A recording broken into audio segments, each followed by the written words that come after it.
live in an interconnected and increasingly globalized world.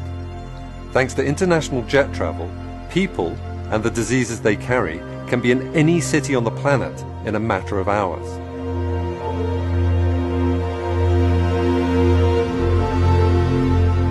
And once the virus touches down, sometimes all it takes is one sneeze to spread the infection throughout the community.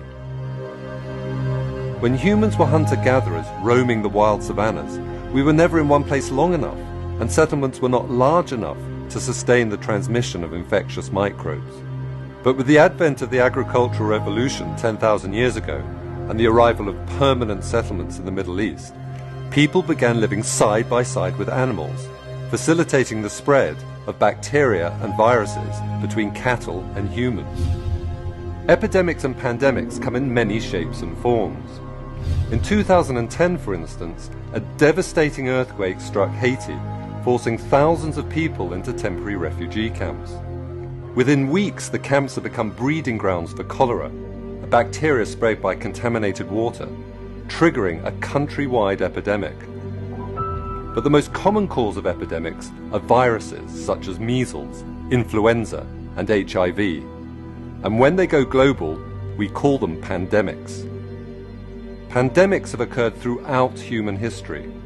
Some have left scars on the tissue and bone of their victims, while evidence for others comes from preserved DNA. For instance, scientists have recovered DNA from the bacteria that transmits tuberculosis from the remains of ancient Egyptian mummies.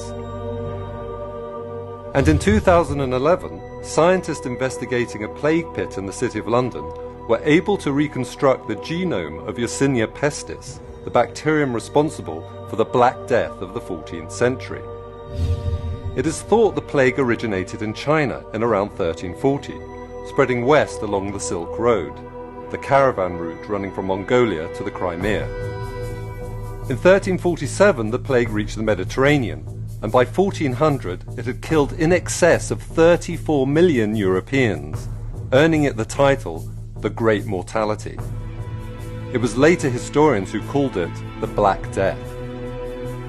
However, by far the greatest pandemic killer is influenza. Flu is constantly circulating between the southern and northern hemispheres. In North America and Europe, seasonal flus occur every autumn and winter. As the majority of children and adults will have been exposed to the virus in previous seasons, these illnesses are usually mild. However, every 20 to 40 years or so,